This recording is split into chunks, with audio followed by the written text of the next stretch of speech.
이 시간 은혜 받으실 하나님의 말씀은 구약성경 창세기 30장 7절 8절 말씀 한 목소리로 함께 합독하시겠습니다. 라헬의 시녀 빌하가 다시 임신하여 둘째 아들을 야곱에게 낳음에 라헬이 이르되 내가 언니와 크게 경쟁하여 이겼다 하고 그의 이름을 납달리라 하였더라. 아멘. 야곱의 12아들, 12지파에 대해서 함께 은혜를 나누고 있습니다.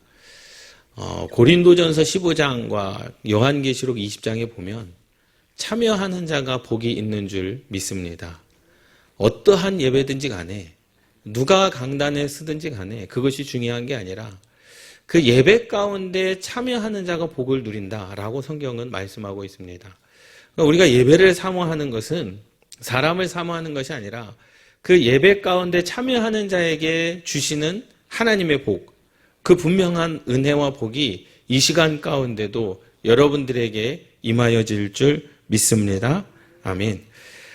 이제 6번째 납달리의 아들 납달리와 납달리 지파에 대해서 함께 은혜를 나누도록 하겠습니다. 납달리는 라헬의 여종인 빌하의 둘째 아들입니다. 이 빌하는 이제 첫째 아들 단을 낳으면서부터 지난주에 말씀을 드렸던 것처럼 야곱의 뭐가 된 거예요? 가족이 된 거예요.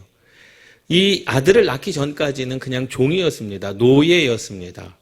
그런데 아들을 낳음과 동시에 단을 낳음과 동시에 이제 빌하는 여종, 그러니까 노예가 아니라 가족, 친족이 되었다라는 사실이죠. 그리고 두 번째 아들 납달리를 낳습니다. 근데 이해할 수 없는 말이 있어요. 그건 뒤에 가서 말씀을 드리겠습니다. 야곱의 아내 레아와 남편의 사랑을 독차지하고 싶어서 자신의 여종을 동원하여 자녀를 낳기 위해 경쟁을 벌이고 있습니다. 그런 가운데 라헬은 시녀 빌하를 통하여 둘째 아들을 낳습니다. 그의 이름은 납달리며 납달리란 이름의 뜻은 경쟁하다, 씨름하다, 꼬여지다의 뜻입니다. 오늘 본문 말씀에 라헬은 납달리가 출생하자 내가 언니와 크게 경쟁하여 이겼다라고 고백을 합니다. 한번 생각해 보세요. 자기가 자녀를 낳은 게 아니에요. 그렇죠? 라헬이 자기가 자녀를 낳은 게 아닙니다. 자기가 데리고 있던 여자종, 여자 노예가 자녀를 낳은 거거든요. 그리고 이미 레아는요, 몇 명의 아들을 낳았습니까? 4명의 아들을 낳았어요. 예, 사람으로 이해치자면은 4명의 아들을 낳고 빌하는 단과 납달리 2명의 아들을 낳았는데도 불구하고 내가 언니와 크게 경쟁하여 이겼다라고 그렇게 라헬이 이야기하지 않습니까? 어떻게 보면 라헬은 이미 야곱의 사랑을 독차지하고 있다라는 사실을 라헬도 알고 있었습니다. 그래서 아들 하나만 낳아도 아들 4명을 낳은 그 레아보다 내가 더 사랑을 받는 존재다. 라고 그러한 마음이 이 라헬에게 있었죠. 그러니까 라헬은 자기가 아들을 낳은 것도 아님에도 불구하고 자기의 여종인 빌하를 통하여 단과 납달리를 낳았는데 내가 언니와 크게 경쟁하여 이겼다라고 그렇게 고백을 합니다. 빌하는 라헬의 시녀입니다. 야곱에게서 2명의 아들 단과 납달리를 낳았습니다. 그러나 빌하는 레아의 첫째 아들 루벤과 근친상간의 죄를 범하여 야곱의 마음을 낙담하게 하였습니다. 그러니까 레알의 첫째 아들 루벤과 라헬의 시녀였던 빌하가 근친상간을 범하였죠. 그래서 야곱의 마음을 낙담하게 하였습니다. 그래서 루벤은 빌하를 괴롭히고 성가시게 하여 죄를 범하고 아버지 야곱과 레아에게 걱정과 고민을 하게 만들었습니다. 그래서 루벤은 이 죄로 말미암아 야곱의 장자이지만 장자권을 잃어버린 자가 되었죠. 그러니까 하나님의 그 영적인 계보는 하나님의 말씀에 순종하는 자들을 통하여 이루어 가신다는 사실을 믿습니다. 아무리 인간적으로 야곱이 라헬을 사랑했다 할지라도 그 라헬을 통하여 이 땅 가운데 다윗과 예수 그리스도를 나게 하신 것이 아니라 하나님께서 인정하시는 레아를 통하여 그리고 첫 번째 아들 루벤이 아니라 4번째 아들 유다를 통하여 하나님께서는 영적인 계보를 이어가셨다라는 사실입니다. 저 여러분들도 이 땅 가운데서 그런 영적인 계보의 그 뼈대가 되시기를 주님의 이름으로 축원합니다. 빌하 이름의 뜻은 괴롭히다, 성가시게 하다, 고민, 걱정. 빌하는 주인 라헬의 욕심과 시기 속에서 둘째 아들 납달리를 즉시로 임신을 하였습니다. 두 번째 임신은 자신의 주인 라헬의 언니 레아의 시기로 인하여 얻어진 자녀입니다. 빌하는 기뻐할 수 없었습니다. 그의 이름처럼 고민과 걱정을 하는 삶을 살았고, 단과 납달리는 세월이 흘러 우상에 빠져 살게 되었습니다. 단이 이제 각 가나안 땅에 들어가서 지파별로 땅을 분배하지 않습니까? 그런데 단이 이 납달리가 받은 땅은 갈릴리였습니다. 갈릴리 호수 바로 옆에. 그러니까 예수님께서 사역하신 곳이 바로 이 납달리가 받은 땅이었거든요. 근데 사사기 1장 33절 말씀에 보니까 납달리는 벳세메스 주민과 벳아낫 주민을 쫓아내지 못하고, 제가 사사기 1장의 말씀을 선포했던 적이 기억이 나는데, 이것은 쫓아내지 못한 게 아니라 뭐 한 겁니까? 쫓아내지 않은 겁니다. 왜 쫓아내지 않았습니까? 그들을 뭘로 삼으려고? 종으로 삼기 위하여. 그러니까 쫓아내지 못한 게 아니죠. 쫓아내지 못한 것이 아니라 쫓아내지 않은 겁니다. 그래서 원어 성경에 보면 이것은 수동태로 되어 있습니다. 쫓아내지 않았다라는 거죠. 내가 의지하러 쫓아내지 못한 것이 아니라 그들이 힘이 세고 그들이 무슨 사람들이 많아가지고 전쟁에 능한 자이기 때문에 쫓아내지 못한 게 아니라 의도적으로 이 납달리는 그 땅의 주민들을 쫓아내지 못하였습니다. 그래서 그 땅의 주민 가나안 족속 가운데 거주하였으나 벳세메스와 벳아낫 주민들은 그들에게 노역을 하였더라. 그들에게 노역을 하였더라. 그러니까 종이 되었다라는 거죠. 그 땅 거주민을 쫓아내라. 이것이 하나님의 뜻이었거든요. 근데 쫓아내지 않았습니다. 왜? 지금 당장 그들을 지금 내가 무엇으로 쓰고 싶어서? 종으로 쓰고 싶어서. 그런데 그들이 애굽에서 그 이스라엘 족속도 마찬가지지 않습니까? 이스라엘 백성들이 많이 일어나니까 바로 왕이 그들이 우리보다 인구가 더 많아져서 구테타를 일으켜서 우리 나라를 전쟁을 걸어오면 어떡하냐? 그래서 그들에게 더 힘든 노역을 시키지 않습니까? 그 상황과 마찬가지입니다. 납달리는 그 땅의 거민들을 내쫓았어야 되는데 내쫓지 못합니다. 그리고 노예로 삼습니다.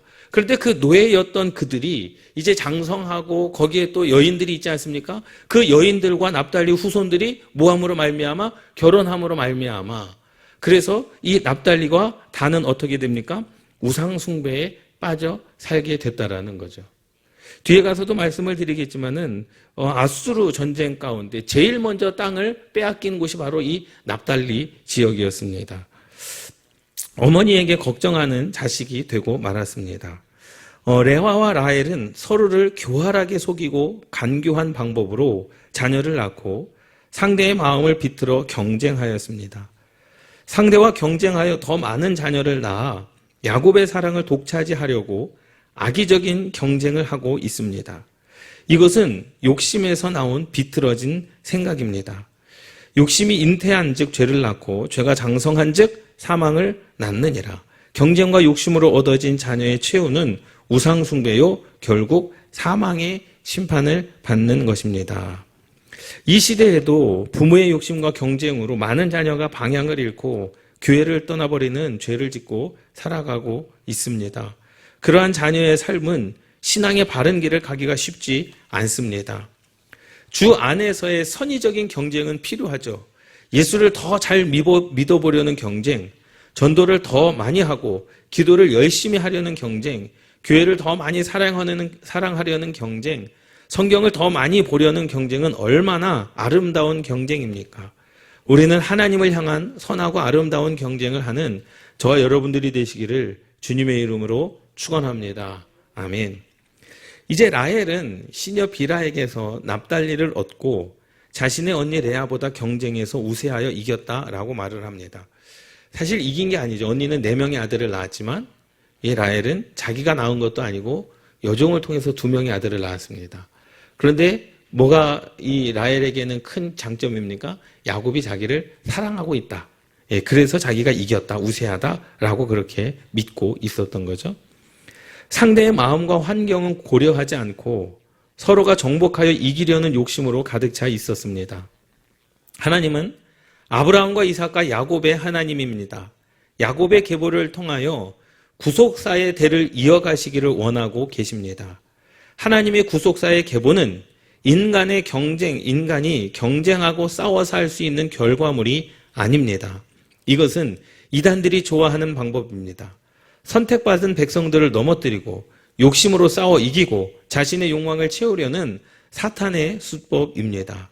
우리는 자신의 욕심을 억제하고 시련과 고난을 견디고 반드시 예수 그리스도 안에서 승리하는 성도가 되시기를 주님의 이름으로 축원합니다. 그러니까 하나님의 구원, 구속사의 대는 하나님께서 아브라함과 이삭과 야곱으로 이어주셨던 것처럼 약속의 자녀, 또 말씀 앞에 순종하는 자녀들을 통하여 하나님의 계보가 이어가고 있음을 여러분 믿으시기 바랍니다. 그러니까는 내가 얼마만큼 신앙생활을 오래 했느냐 그거 상관없어요. 참여하는 자가 복이 있는 자입니다. 할렐루야. 그리고 보세요. 육신적으로 첫째 아들이기 때문에 하나님께서 그 아들을 세우시지도 않습니다. 때로는 막내 아들에게도, 때로는 둘째 아들에게도 하나님은 구속사의 대를 이어가시는 줄 믿습니다. 할렐루야. 다윗처럼 겸손한 자, 항상 하나님께 찬양하고 기도하는 자를 하나님께서 사용하시는 줄 믿습니다. 납달리. 납달리의 뜻은 나달리의 뜻입니다. 나프탈리에서 유래했으며 꼬여지다, 경쟁하다, 씨름하다, 겨루다, 간교하다의 뜻입니다. 납달리는 늘 경쟁에서 이기려는 사람입니다. 그리고 그는 행동이 재빠른 자였습니다. 그는 재빠르고 간교한 행동으로 애굽 왕 앞에 뽑히기도 했습니다.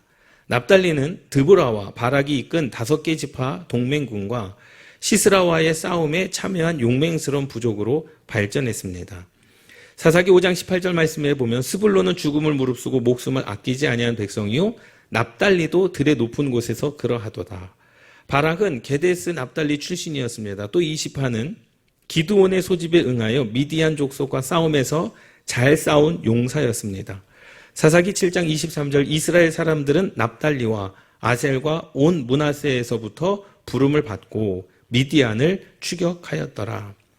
사사기에 보면 많은 전쟁들이 일어났습니다. 그런데 그 많은 전쟁들 가운데 제가 지금 여기에는 사사기 5장과 사사기 7장에만 그 대표적인 말씀만 기록해놨지만 사사기 전체적인 말씀을 보면 납달리는 어떠한 전쟁이든지 간에 다 참여한 그 지파였습니다. 그러니까 전쟁에 능한 사람이었어요. 그렇기 때문에 어떠한 전쟁이든지 가장 먼저 우리가 지원해서 전쟁을 한 사람이었고 그리고 경쟁에 능한 자, 전쟁에 능한 자, 씨름해서 또 겨루어서 이기는 자가 바로 납달리 지파였다라는 거죠.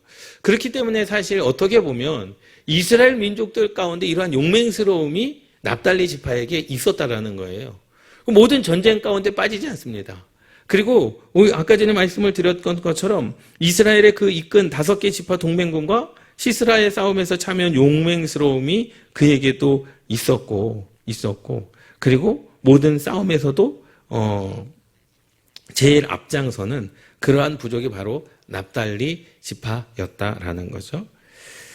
야곱의 임종 때 축복을 받으며 그들의 지파는 분깃으로 비옥한 땅을 받게 되었습니다. 그 비옥한 땅이 바로 갈릴리 지역입니다. 예.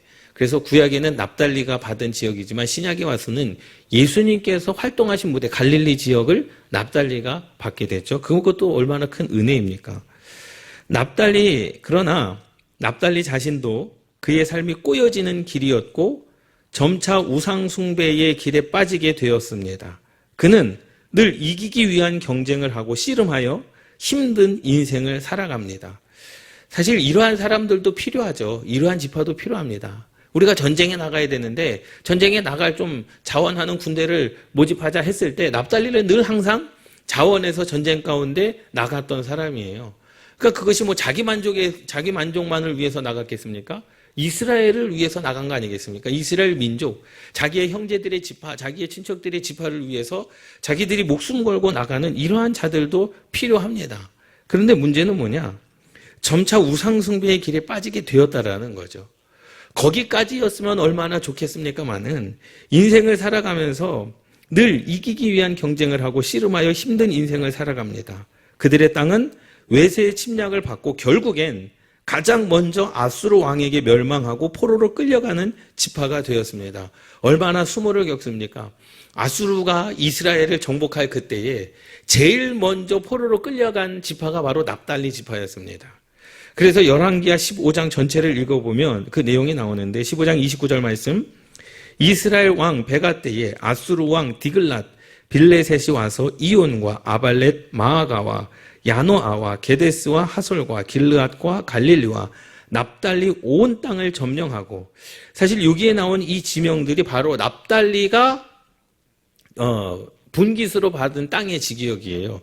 그 길르앗과 갈릴리와 납달리 온 땅을 점령하고 그 백성을 사로잡아 아수르로 옮겼더라.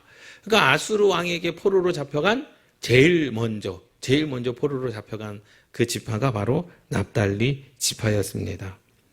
사실 보면 이 시대에도 경쟁을 좋아하고 남을 꼭 이기려는 사람들이 많이 있습니다. 아까도 말씀을 드렸던 것처럼 다른 사람을 위하여 헌신하는 싸움, 다른 사람을 위하여 내가 자원하는 전쟁이라고 한다면 좋죠. 그런데 그것이 지나쳐서 이제는 이기려는 사람들, 누구를 위한 것이 아니라 자기 만족을 위한, 이기기 위하여 적당히 이단들과 타협하고 우상과 타협하고 세상과 타협하는 성도들이 있다라는 거죠. 그러나 이것이 얼마나 무서운 죄인지 우리는 알아야 됩니다. 우리 주변에는 우리를 유혹하는 많은 우상이 있고 적당히 타협이라는 나약하게 만드는 것들이 있습니다.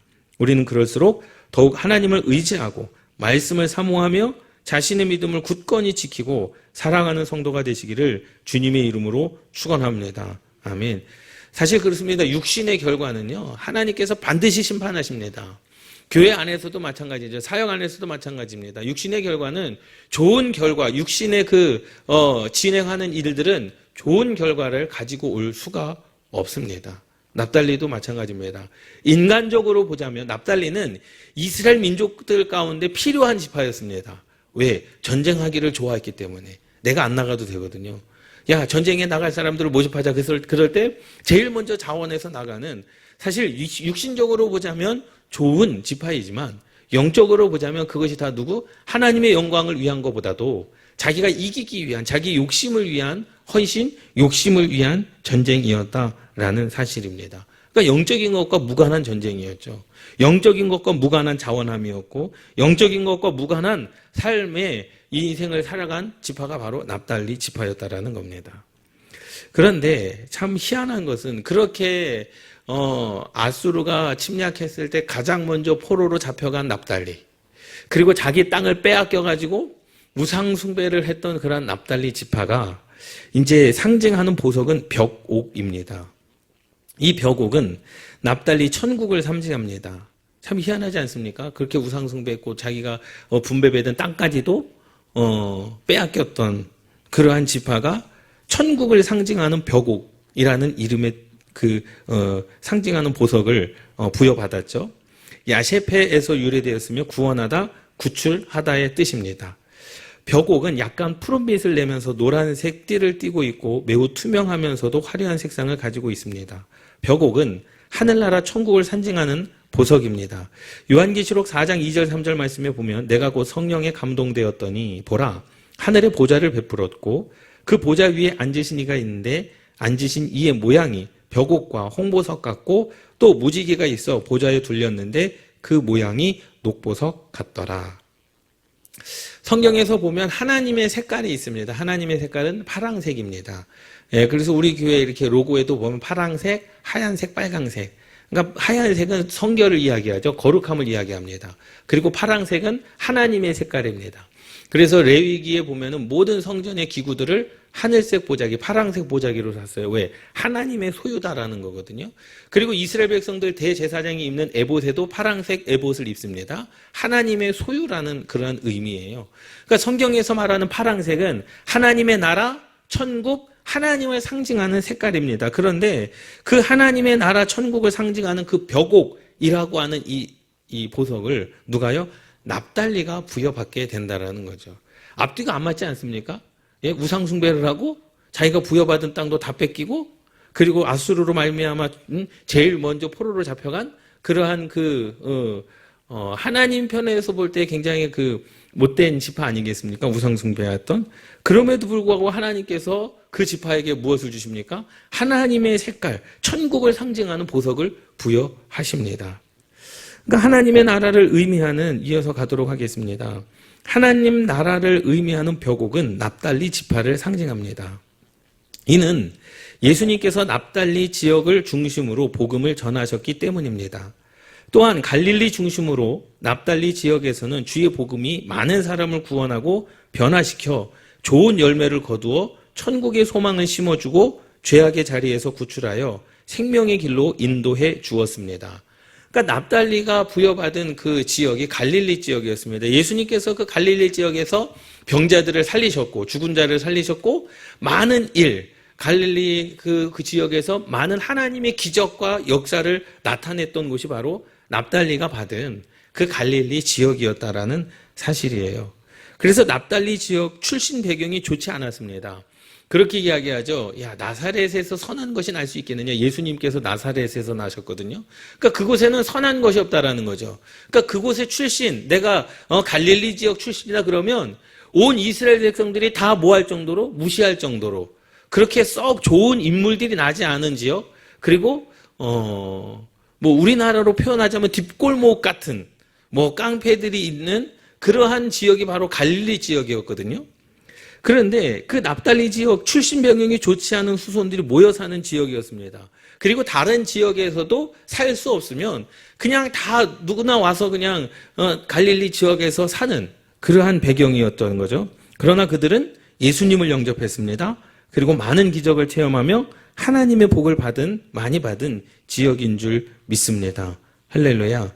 그래서 하나님께서는 좋은 지역의 출신이 아닌 우리를 부르시고 납달리 지역과 같은 곳에서 복음의 말씀 사역을 하시기를 원하시며 우리가 사는 지역에 교회를 세워주시고 끝날까지 복음의 증인이 되기를 바라며 사명을 주신 줄 믿습니다. 납달리 지파와 같이 출신이 천하더라도 벼곡처럼 아름다운 사역을 완수하는 성도가 되시기를 주님의 이름으로 축원합니다. 지역은 천한 지역이었습니다. 출신도 천합니다. 그런데 하나님께서는 그들을 부르셨다라는 거죠. 이스라엘 땅에서 가장 천한 곳, 이스라엘 땅에서 가장 그 비천한 사람들을 대상으로 사역을 하셨어요. 그곳에서 예수님께서 수많은 기적들과 수많은 하나님의 역사들을 그곳에서 일으켜 세우신 줄 믿습니다. 야곱은 납달리에게 예언을 합니다. 죽을 때 이제 납달리 아들에게 예언을 하죠. 축복을 합니다. 창세기 49장 21절 말씀에 납달리는 노인 암사슴이라 아름다운 소리를 바라는도다. 야곱의 예언의 말씀 상징은 노인 암사슴같이 민첩하고 날쌘 용기로 전쟁에서 승리한다는 예언의 말씀입니다. 영적인 의미로 암사슴은 산등성을 가로질러 그 아름다운 자태를 과시하며 목적지를 향하여 달려가는 모습을 생각하며 복음을 향해 달려가는 모습을 상징적으로 나타내주고 있습니다. 그러니까 우리가 생각하는 이렇게 산 속에서, 이쁜 산 속에서 이제 사슴이 이렇게 뛰어난다라는 그런 개념이 아니라 이스라엘 땅은요, 이 산이 없어요. 산도 있기는 있죠. 근데 돌산입니다. 그리고 돌산이 굉장히 가파라요. 그런데 그곳에 그 중간에 염소도 살고 양도 살고 사슴도 사는 거예요. 그러니까 맹수들을 피해서 그냥 절벽에 사는 겁니다. 예, 사진을 준비는 하지 못했지만 사진을 보면은요, 그냥 돌산에 그냥 그 절벽에 붙어서 사는 거예요. 굉장히 불쌍해 보여요. 그럼에도 불구하고 거기에서 민첩하고 날쌘 용기로 전쟁에 승리한다는 예언의 말씀이죠. 그리고 구약의 성경에 보면은 이 사슴이 좋은 소식을 가져다 주는 상징을 가지고 있습니다. 그래서 야곱이 그 납달리에게 노인 암사슴이라 아름다운 소리를 바라는도다. 아름다운 소리는 이 암사슴이 우는 것이 소리가 이쁘다, 꾀꼬리처럼 이쁘다, 그것이 아니라 좋은 소식을 가져다 주는 자가 될 것이다 라고 예언을 합니다. 결국에는 그렇게 되기는 했지만 과정이 많이 힘들었습니다. 우상 숭배를 했고 땅을 빼앗겼고 그렇지 않습니까? 뒤에 가서 이제 말씀을 드리도록 하겠습니다. 야곱은 납달리에게 아름다운 소리를 바라는 암사슴이라고 말했습니다. 암사슴의 모습은 마치 전쟁에 능한 용사와 같은 탁월한 지도자와 같다는 예언의 말을 합니다. 하박국 3장 19절 주 여호와는 나의 힘이시라 나의 발을 사슴과 같게 하사 나를 나의 높은 곳으로 다니게 하시리로다. 이 노래는 지휘하는 사람을 위하여 내 수금에 맞춘 것이니라. 나를 나의 높은 곳으로 다니게 하시리로다. 이것이 바로 암사슴, 이것이 바로 납달리를 향한 말씀이었습니다. 그래서 암사슴은 하나님의 백성들의 영적인 자유를 상징하고 있습니다. 어디든지 능력이 있어 자유롭게 가며 능한 용사의 힘을 지니고 탁월한 능력으로 목표를 향해 달려가는 모습을 의미합니다. 납달리는 벽 기둥처럼 든든히 서 있는 나무처럼 권세 있는 힘으로 암사슴과 같이 용감하게 달려가는 모습으로 예언되었습니다. 훗날 납달리 지역은 잘못된 지역의 출신들이 모여 사는, 잘못된 사람들이 모여 사는 그러한 지역이지만 예수 그리스도를 영접하고 예수님의 복음을 가장 잘 받아들인 지파가 되었고 땅이 된 줄 믿습니다. 우리도 암사슴과 같이 복음의 말씀을 들고 땅끝까지 힘차게 달려가는 복음의 용사가 되어야 합니다. 그리고 하나님께서 주신 능력으로 복음의 나팔을 용사처럼 불어야 합니다. 야곱의 예언의 복이 여러분들에게도 임하시기를 주님의 이름으로 축원합니다.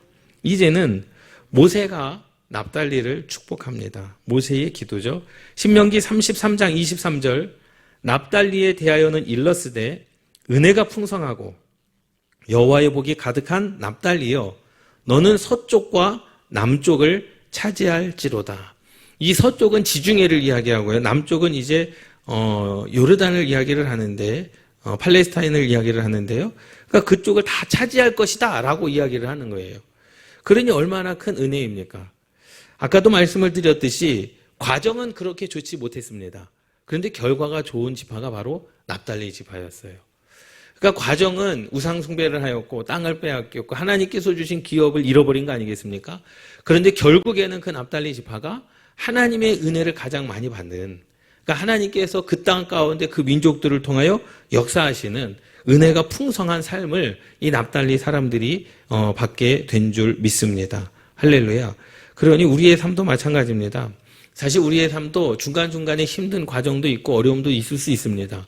뭐 중간중간에 우리 믿음이 흔들릴 수도 있습니다. 근데 그것이 중요한 게 아니라 결국에는 우리가 예수 그리스도의 십자가를 붙잡는 순간 우리의 삶은 완전히 달라지는 줄 믿습니다. 그렇게 이방신을 섬기고 우상을 섬겼던 이 납달리 지파가 하나님께서 그 땅을 영화롭게 하셨다라는 거예요. 이어가도록 하겠습니다. 모세는 서쪽 바다부터 남쪽을 차지하며 하나님의 은혜가 만족할 만큼 가득히 채워지고 배불리 먹을 것을 축복하였습니다. 납달리 지역은 갈릴리를 중심으로 상업지대가 성행하고 기후가 좋아 많은 열매를 가득히 얻을 수 있는 곳이 바로 납달리 지역입니다. 모세의 축복의 복을 납달리 지파가 배불리 먹고 누리며 풍성한 은혜를 받았습니다. 부족함이 없는 복, 물릴 만큼 주시는 은혜와 풍성함이 우리 교회와 저와 여러분들의 가정과 가문에 충만하시기를 주님의 이름으로 축원합니다. 이러한 축복의 역사가 정말로 은혜가 풍성한 여호와의 복이 가득한 우리 교회와 여러분들의 가정이 되기를 주님의 이름으로 축원합니다. 차지할지로다. 모세는 명령법을 사용하여 축복합니다. 이 복은 반드시 납달리 지파가 받은 축복입니다. 많은 지파 가운데 납달리 지파에게 임하는 축복입니다. 그들은 모세의 기도처럼 그 땅을 모두 점유할 것입니다. 이와 같은 복을 끝까지 유지해야 하는데 훗날 우상숭배라는 죄를 범함으로 내쳐지고 받을 땅의 상속권을 박탈당하여 모든 땅을 아수르 왕에게 빼앗기고 포로의 신세가 되고 말았습니다. 그러나 여기서 중요합니다. 그러나 출신이 천한 납달리 지파이지만 하나님의 벽옥처럼 아름답게 하시고 저들을 힘있는 용사처럼 세워주셨습니다. 할렐루야. 그러한 일을 다 겪었지만 결국에는 그들이 누구에게로 돌아왔다는 거예요? 하나님에게로 돌아왔다는 거죠. 메시아에게로 돌아왔다는 겁니다. 그래서 이사야 9장 1절 말씀에 납달리를 향하여 선포하는 겁니다. 전에 고통받던 자들에게 흑암이 없으리로다. 옛적에는 여호와께서 스불론 땅과 납달리 땅이 멸시를 당하게 하셨더니 그들이 와수르 왕에게 땅을 빼앗기고 우상 숭배를 할 때는 여호와 하나님께서 스불론 땅과 납달리 땅이 멸시를 당하게 하셨습니다. 그러니까 멸시를 당하게 하셨지만 후에는 해변 길과 요단 저쪽 이방의 갈릴리를 영화롭게 하셨느니라. 할렐루야. 인생의 반전이지 않습니까? 하나님께서 그들의 죄로 말미암아 멸시를 하셨지만 그들이 깨달았어요. 그들이 회개했습니다. 그들이 예수 그리스도를 메시아로 모셨습니다. 그때 하나님께서 비로소 그들의 땅을 요단 저쪽과 이방의 갈릴리를 영화롭게 하신 줄 믿습니다. 얼마나 아름다운 결과입니까? 그렇지 않습니까? 그래서 납달리가 하나님의 나라를 상징하는 벽옥과 같은 그러한 민족, 그러한 지파가 된 줄 믿습니다. 할렐루야. 저 여러분들도 마찬가지입니다. 신앙생활을 가다가 우리가 혹 흔들릴 때도 있죠. 예, 믿음이 없는 말을 할 때도 있습니다. 그런데 거기에서 주저앉아 버리면 하나님께 내쳐지는, 하나님께 멸시당하는, 그래서 결국에는 생명의 기록책에, 생명의 그 지파에 들어가지 못하는 그러한 자들이 되는 것이 아니라 저와 여러분들은 깨닫는 순간, 우리가 여호와 하나님을 붙잡는 순간 여호와 하나님께서 여러분들의 삶을 영화롭게 하시는 줄 믿습니다. 할렐루야. 이것이 바로 납달리 지파에게 주어진 하나님의 축복이었습니다. 모세가 축복한 대로 은혜가 풍성하고 여호와의 복이 가득한 납달리여 너는 서쪽과 남쪽을 차지할지로다. 이사야 말씀에 후에는 해변길과 요단 저쪽 이방의 갈릴리를 여호와 하나님께서 영화롭게 하셨느니라. 할렐루야. 그 영화로움이 저와 여러분들에게도 있기를 주님의 이름으로 축원합니다. 결론적으로 말씀드리도록 하겠습니다. 우리의 출신과 환경이 또 남들보다 부족할 수도 있습니다. 그러나 하나님은 예수 그리스도를 통하여 벽옥같이 아름답게 창조하시고 변화시키셔서 예수 그리스도를 영접하게 하시고 하나님의 위대한 상속자로 세워주신 줄 믿습니다. 저와 여러분들이 하나님의 그 위대한 상속자인 줄 믿습니다. 사탄의 유혹에 빠져 상속권을 박탈당하는 일이 없어야 됩니다.